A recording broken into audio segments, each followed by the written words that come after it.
They used to tell me I'm going to break your leg, you know. And then I used to say, all you're going to see is the number on my back.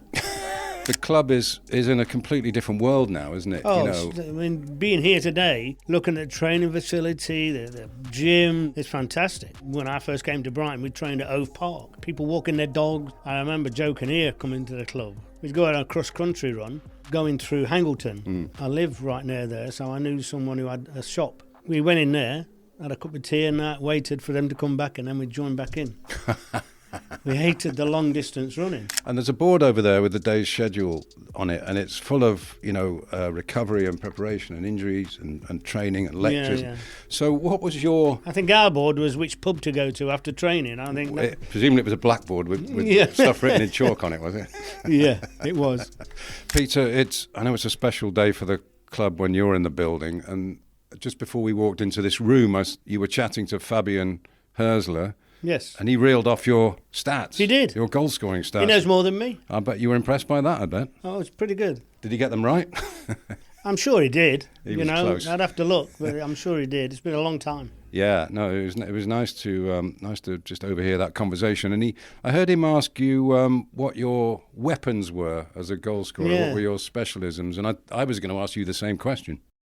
I was quick, and I could shoot with either foot. So right or left. Didn't score too many headers. One of the very few headers I scored is when I had gone to Forest. First game back at Brighton, and Forest won 1-0, and I scored a header, which was very rare. For people of my generation, I mean, yours is the first name they think of, and the first memory they have of Brighton Hove Albion in the 70s and 80s. And I wondered, what's it like being a cult hero for 50 years? I mean, you joined the Albion in 1975, so that's 50 years that you've had. Amazing. You've had Brighton fans saying, "Christ, it's Peter Ward. He's my hero." Do you know, I meet, like when I go to the game, I meet young 20s, and they come up and they love me. You know what I mean? It's really nice. And I say, "How do you know me?" He says, "Well, my grandparents, my parents." It just goes down the line. It's really nice. Yeah, because it could be the other way round, couldn't it? They could only know the last 10 years and not be interested in the history of the club. But I suppose because Brighton's got such a unique history that people are more aware of the people who made it what it is. I think they still sing a couple of my songs at the ground. Yeah. It's amazing. Yeah. I mean, when I said I was doing this with you today, people got really excited. Oh, you lucky sod. That must be a lovely thing to walk into every time you walk into this town. We landed yesterday, Heathrow, and got down, staying at the Metropolitan, and we went up just to Churchill Square, just a bit of a walk round, and a few people coming up, Peter Ward, and having a picture took, and it's strange. It's really nice though. Yeah. And is it doubly strange because the club is in a completely different world now, isn't it? Oh, I mean, being here today, looking at the training facility, the gym, oh my gosh, it's fantastic. I mean, when I first came to Brighton, we trained at Hove Park. Yeah. We used to walk across the road and go on the park, people walking their dogs. And yeah. Take us back to you signed for the club and you went to the first training session, and it was in Hove Park. Yeah. No, and you changed at the Goldstone Ground and got your kit, and you walked across and you trained on pitches that weren't really meant for pro players. No, and we ran, actually. We had to run up to the park. Right. Yeah, so... well, that was part of the fitness routine. Yes, yeah. And we'd train, and then train for an hour and a half, whatever, and go back and leave. Now, I've just seen these. They can relax afterwards, do whatever, Yeah. And there's a board over there with the day's schedule on it, and it's full of, recovery and preparation and injuries and training and lectures. Yeah. So what was your... I think our board was which pub to go to after training. I think presumably it was a blackboard with stuff written in chalk on it, was it? Yeah, it was. But what was your fitness and training regime? Pre-season, we'd train morning and afternoon. Not, hour and a half each time, and not every day. But then once the season started, we just trained in the morning. We'd have a day off. Of course, them days we didn't play on a Sunday. No. So, you had Sunday off, but we had sometimes a day off in the week. If you had a weekday match, There's more running pre-season, long distance, and I was horrible at that. So nobody ever gave you stats and said you ran No. a mile less? In fact, I remember Joe Kinnear coming to the club, my first season, and we'd go on a cross-country run, and it'd be going through Hangleton and over to the Downs there, that way. Yeah. And I lived right near there, so I knew someone who had a shop. So we went in there, had a cup of tea and that, waited for them to come back, and then we'd join back in. We hated the long distance running. We only did that a couple of times, but just I remember that as being funny. But you were quick. I mean, did you have natural speed from a young age? Yeah, I suppose it's natural. I didn't train to be a sprinter, you know. I was quick the first 10 yards, you know. And what about, I mean, diet? Did you pay much attention to that? I mean, did you eat well? Yeah. I mean, when we played at home games, we'd meet 11:30ish, 11:45 at in Hove at the, what was the hotel called? Well, it's probably not there anymore, so don't worry. Yeah. So anyway, we'd meet there. We'd walk down to the seafront. We'd walk on the seafront for a little bit, go back and have lunch. And it was a fillet, a nice big thick fillet, not big but thick, toast, and that was our pre-match meal. And then it started to change where if people wanted fish, scrambled eggs, fries, to like a nice piece of fillet or steak, yeah. Well, it didn't do you any harm. When you arrived in 1975 from Burton Albion, you were actually quite an inexperienced player at that point. So you weren't the ready-made Brighton star, were you? No. In fact, it took most of that first season. I was in the reserves. Most of that season. I played the last 8 games. We went to Hereford. It was the night before, and we got there, obviously. And then lunchtime, we're having a team meeting, and Pete Taylor said, Fred, you're not playing today, Petey, you're playing. And that's the first I knew it. I went, holy And... But it worked out. I scored after, it was a lucky goal. I scored after 50-odd seconds, and from there, and it was on Match of the Day. I mean, not many games were on Match of the Day in them days. So it was really luck. Everyone seemed to know me then because I was on Match of the Day. And no, it's just, and it went on from there. And so you had to fight your way into the first team, really? Yeah. And you had this... people remember you not just for the goals, but you had this lovely free-flowing style. You know, you moved across the pitch very nice, and you took up good positions. I mean, just can you describe your game for us? I mean, not just the goal scoring, but what sort of player you were. I didn't defend. In them days, you didn't. You know, we had defenders. Yeah. And, no tracking back. No, not too far, but you know. Yeah. You sensed. Where our defence or midfielder had the ball, where they were on the pitch, and then I'd move accordingly where I thought, well, this is where I want it. And they were good. You know, we had some great midfielders who could make a real nice pass. And then with Ian Mellor, we could play it in the air because he was tall. And we sort of knew he knew where I was going, he could flick it on or he'd hold it and pass it. And, you know, it's just...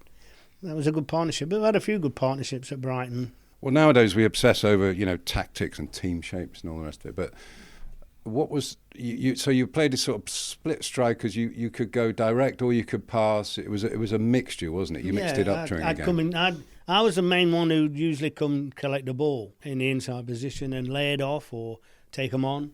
You could beat people, couldn't you? Yeah, and then whatever. And then if I laid it off, I'd move again. Yeah. Or the other forward would come and we'd switch over. It was just sort of read each other. Yeah. I was going to say, I mean, you went on this incredible run at the 36 goals season. And who were the players, that takes some doing, who were the players around you that helped you be so good? Everyone, really. Nobby, Brian Orton, Sully, Tony Towner on the wing, Steve Piper. The fullbacks used to play great balls into me. I'd come for the ball and they were good at passing to my feet, you know what I mean? I didn't have to chase anything. Ken Tyler and Harry, God, sorry Harry, I forgot your name.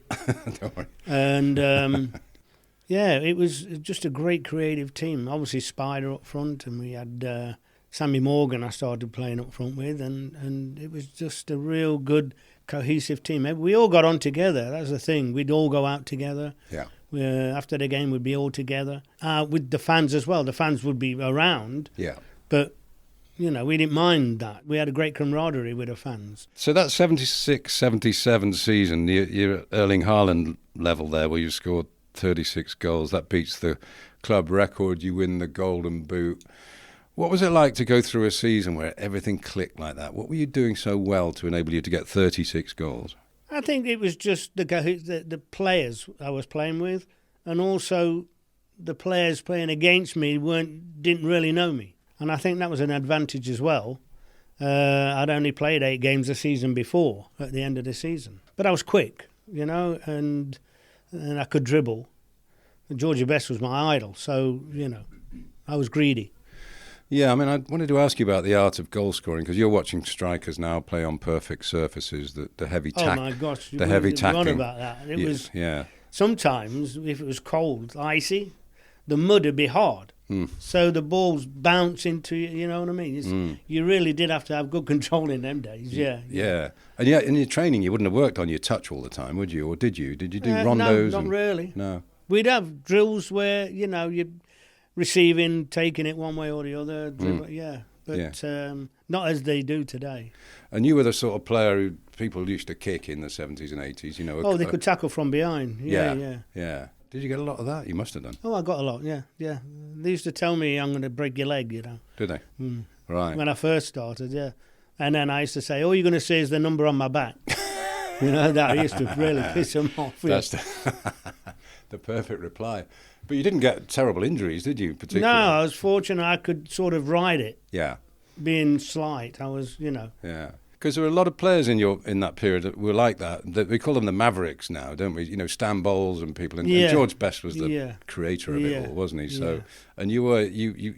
It's amazing that you survived more than 10 minutes, really, looking at some of the tackles. But but I used to be able to ride them. You could see it coming, and you just go with the flow instead of. I think it was just instinct. The risk of awareness of danger. Yeah. So I wondered when you got those 36 goals, whether it put pressure on you in a way, because nowadays, if Erling Haaland gets 36 goals one season, he gets 29 the next, everybody says he's regressed. They say, well, he got 36 last season, he's only got 29 now. Only 29, yeah. So when you went into that next season, did you think, Christ, I've got to get 36 again now? Yeah, I think it's just, it's in the back of your mind saying, well, I haven't got enough goals or whatever. But you obviously rely on everyone around you as well, being a striker, so... I say it's their fault for not feeding me enough. But I remember that season as well. If I'd have took the penalties, I think I took 3 or 4 penalties. If I'd have took all the penalties, I'd have got more. Yeah. If I'd have put them in anyway. Yeah. Yeah, because Nobby took the penalties. In fact, that first, Graham Cross used to take them at the back. Yeah, he used to take them to start with. Then Nobby, and then, but I took 3 or 4, I think. That must have been annoying because you'd have wanted to take them all, wouldn't you? Oh, yeah. Yeah, of course, yeah. If there's one regret Brighton fans have, I guess it's that you weren't one of those great one-club players that they couldn't hang on to you for your whole career. Yeah, they when I went to Forest, they came in and it fell through. So I thought, I didn't mind. I loved living down here, beautiful. And then they came in again and, the club said, we've done this. They were sort of pushing me out, really. Yeah, because did you put in a transfer request? So you didn't want to leave? No. Not particularly? No. Do you think they needed the money? Is that why? Possibly. Is that why? Because why else would you sell Peter Ward unless you needed the money, I guess? Yeah, I'm sure they did. And so you didn't go, and then you did in October 1980. Yeah. So you probably had a few regrets travelling north, didn't you? Oh, I always do. I mean, I had some good games with Forest. I mean, I played in the World Club final. I played in the Super Cup final against Valencia. We did a lot of travelling to Spain because Clough and Peter Taylor loved going to Spain for a few days, get away. And so that was... And we wouldn't train when we were out there. It was just... We'd play some waiters on the beach or something. Yeah. It was odd with him, wasn't it? Because, Stan Bowles had a similar experience where he'd bring people in and then not really give them a fair crack or turn against them in some way. And I guess that happened to you a little bit in the sense that you weren't an automatic starter, were you? No. That must have been hard, really. It was funny. At one stage, Clough had a little heart murmur or something, and so he'd go away for a week or so, and Peter Taylor was in charge. And when Taylor was in charge, I was started. And then when Clough came back, I was on the bench. Because you only had one sub in them days as well. Yeah. And really, you only went on if somebody was injured or playing really bad. Not like now, the new line change. Yeah. But did it feel at Forest that you'd sort of gone up a level in terms of league position and potential to win trophies? Yeah, it was. It was totally different atmosphere. Yeah. With the players around you, they were all internationals at that time. Yeah. And I was the debutant. I wasn't any big noise. It was I was new coming to a full international setup. Yeah, it's harder walking in as a new player, isn't it? Into a setup where it's very fixed, and those guys have been there a long time, and Cloughy knows them all and all the rest of it. So you're breaking into something that's quite close, aren't you? Really, there. And you're looking to take people's places in the team where they're mates with everyone else, and they're used to being in the team. Yeah. Yeah. So it's quite political in a way, isn't it? Yeah. So tell us about how you ended up in America from there. I mean, in Seattle. Yeah, I was at Forest. And Alan Hinton came to a game to watch. And I think it was a reserve game. Because if we had a bad game in the first team, he used to put 3 or 4 of us in the reserves. I wasn't there often, but I played in the reserves. I remember Larry Lloyd, Dave Needham. I mean, it made the reserve team better. We played Man City reserves. I scored 5. And it was Alan Hinton was at the game. And so I think he asked Cloughy after Peter Ward, would he fancy coming for the summer?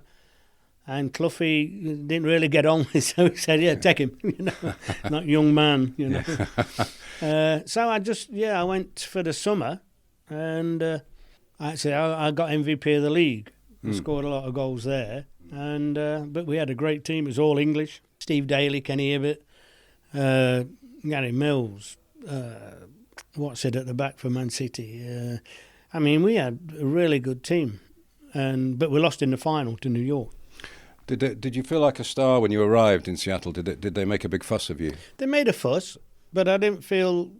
I was joining some good players, some internationals too. So it was fine. Yeah, we all got on because a lot of us were English, and in fact, the goalkeeper.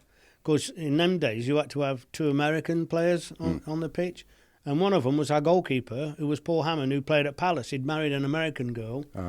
Because he went in 75 to America. Yeah. So he was a good goalkeeper, and he was one of our 2 Americans. It was...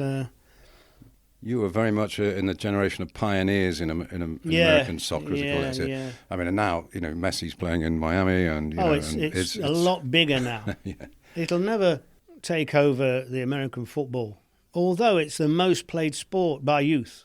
Soccer is now than the American football or baseball, And everybody knows Messi, Ronaldo, you know what I mean? It's the profile's transformed, isn't it? I mean, and you see a lot of Messi shirts and Ronaldo shirts being worn by kids. I coach youth like U9 through U19, and a lot of them, well, they all know the soccer now because it's we get every game from everywhere live. Yeah, I mean, we get the 3:00 games at 10 a.m. I'm in Florida, and it's we don't. Yeah, you don't. I know, it's amazing. Do you miss Britain? I mean, you've been in America so long now. Do you miss England? No, I don't. It's too cold. Yeah. I'm used to see especially my bones as well. Being 70 now. Yeah. It's I walked along the seafront this morning. Oh my! It's freezing. Yeah, you're like an ironing board. It was 80 degrees. What's that? 25, 24 degrees centigrade when we left home. So you were all stiff by the time you got to the end of the seafront. I couldn't get out of the car this morning when we got here. Hey, we don't tell the foreign players that. We sell Brighton to them as a tropical paradise. It is a tropical paradise. That is true. And, of course, the Brighton story is not over because, you return on loan in October 1982 for, only for 4 months, but you score pretty much your favourite Brighton goal in that period, don't you? I did, yeah. What was it like coming back? I mean, did you think, thank goodness I'm back? Well, what it was, I'd got back from America and I landed on the Thursday, before Forest were playing Tottenham on the Saturday. I landed Thursday. I went training Friday morning, and I was sub. So a little jet lag, and I was sub. I went on after like 25 minutes. Somebody got injured. But it was good. But I played well at Tottenham. I mean, Clough, you said, was good, you know. It just went on. We got a few arguments because no one used to back chat to him, but I did. Like an idiot, I suppose. But he's a lot of stories. He'd be here all day. Yeah. So he said, "Do you want to go on loan to Brighton?" I said, yeah. So I came back. I used to fly down from East Midlands Airport on a Wednesday. Yeah. And go back Saturday after the game. That was very Hollywood, flying down to... I know, yeah. Big time Charlie, yeah. It was, I enjoyed it. It was... The crowds went up a lot when I first came back, which was nice. Yeah, it was a big thing, you coming back. Who was still here? Who was in the team that you'd played for in the 70s, in the 70s? Fozzie. Gordon Smith. Did he play in the... John Gregory played. I don't know if he was when I came back. So you're walking into a good side. In 82, some good players. Yeah. The other great player from that period, Peter, in the eyes, if you have popularity Mark polls, Lawrenson. I was going to ask you about Mark Lawrenson, because in the popularity polls, it's always you and him. Always want top. Yeah, he was class. Yeah. I mean, what a player! Wins European Cups and so on. Can you just describe how good he was? I remember when he was at Preston, we played against Preston. I actually scored, but he was really good. He played at the back, marking me and that, yeah. So I thought then he's good. And when he came, I thought, wow, good player. And it proved obviously a great player who should have played for England. But he chose Ireland because they were first to grab him. But I remember we were being interviewed years later. It was a do for Brighton, and we were in a hotel, and they asked... will Brighton ever be in a top division again? And Lawro said, not in our life. And I said, hey, you never know. And look where they are. Yeah, it wasn't that much later. Because he could have played anywhere on the pitch, really, couldn't he? Yeah, he wasn't too good at scoring goals, but he could play anywhere. Yeah, maybe the other 8 positions. Midfield, back, anyway, he was a really good player. Yeah, fabulous player. And it's galling, really, in a way, that you only got one England cap, and you should have got more than that. Did you feel a bit resentful that you didn't get a big enough chance with England? I had a word with Ron Greenwood years later, because he lived here, didn't he? Yeah, he did, yeah. And he didn't really have an answer, When I got my England cap, because I'd come on and I played pretty good, actually, and for that short time I was on. And I was in a couple of other squads, but never got to play. Yeah. So I don't know. Strange one. Yeah, he said we had a lot of forwards and that, I don't know. Yeah, it was a period where the team was constantly changing, wasn't it? And I remember the Luxembourg, we had to beat Luxembourg by 8-9 goals or something to qualify for the World Cup. I remember Jimmy Greaves saying, you've got to play Peter Ward because he's in form at the moment, he's scoring goals. I was in the squad, but I didn't get to play. Have you still got the cap? Yeah. Where is it? And just at home? Yeah. And you treasure it? I mean... Oh, yeah. So when you walk in here now, and it's like walking into... I always say it's like walking into Oxford or Cambridge University, really. It's about as sophisticated as it could possibly be in terms of the performance level and the output of the team. Everything is spot on. What do you feel about being in here? It's brilliant. I mean, to be honest, I've been to a couple of NFL places like this, and they're similar, big, huge. Gyms are bigger. Of course, they have about 40-odd, 50 players as well in the squad. They play 17 games before the playoffs, and then they've got 3 more games before the Super Bowl. And that's it. They're off for months. Because you've got your baseball all summer, and then the American football, ice hockey as well during the winter, and they're the big sports in America. And then you've got our football, the proper real football, which I always correct them over there. Still? And still, yes. What's your favourite memory of the last 10 or 15 years here? Was it them getting promoted into the Premier League? Was it getting into Europe? What have you I enjoyed? think getting in the Premier League. I was here for the first Premier League game, Getting the stadium. I remember coming when it was built and I had a hard hat. Me and the wife was with a hard hat and looking at it was halfway being built. And then we came the pre-season game, Tottenham, and then the stadium, and then Premier League.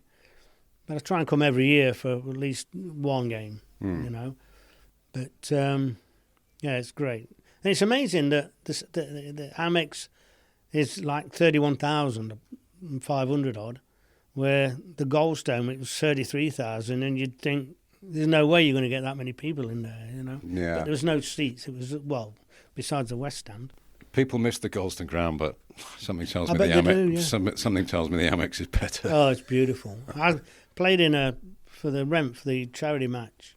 Their last one was a couple of years back, and we played at the Amex. So I've played on the Amex, which was really nice. Yeah. And the surface, oh my gosh. So you kicked a ball on there, which is a nice thought for Albion fans, and it's just to finish, Peter. It's amazing that 50 years after you signed for the club, you're in the training ground shaking hands and chatting with Lewis Dunk, the current captain. That's a bit special, isn't His it? brother actually played in that charity game. Oh, did he? Yeah. Oh, right. On my team, yeah. Yeah, so I played with a Dunk. Oh. What? He should have had more caps as well. Completely. Yeah, Yeah. he's only got 2. I think his first one was against USA when Rooney played his last game. Yeah, I was there. It must be for a that Brighton game. thing. Brighton players just don't get a fair I crack, know, it's think. weird, isn't it? Yeah, very odd. Probably because we're all on the south coast, out the way, I don't know. Out of sight, out of mind Yeah. kind of thing, yeah. Do you any other Brighton players at the moment that you particularly enjoy watching or remind you of yourself at all? Yeah, well, people say Matoma is similar, and I like Danny up front. Good leader, he sets the plays, he's good, I like him. Dunky's great at the back. Yeah, I like all. There are some new midfielders that can run, pass, dribble, Belieber, and obviously the old man himself, who's older than anyone at the club. So you can watch the games now and enjoy them as a fan. I watch every game, Brighton anyway. Yeah, but we get all the games live, so I can watch them whenever. It's Well, that's a fabulous link with the past and the present together. And well, thanks for joining us because again, I don't want to labour the point, but pleasure. Your name in this town, gets people nostalgic very quickly. So it's very nice. There was a guy this morning just to finish off. He was a chauffeur, and he was sitting in his car, van, whatever it was, and he jumped out. He saw me. He went, "Peter Wood." Says, I used to stand on a stool. My dad took me. He was so-and-so, and we went every game, and you're his favourite player of all time. But you see a lot of people like that, Well, it's a great compliment because you obviously haven't lost your look, so they recognise you straight away. Just the hair. I just tell people every time I scored, they rub my head and it rubbed the hair off. I think that's the best excuse. Peter, thanks very much for joining us. You're welcome. Thank you. All the best. Thank you.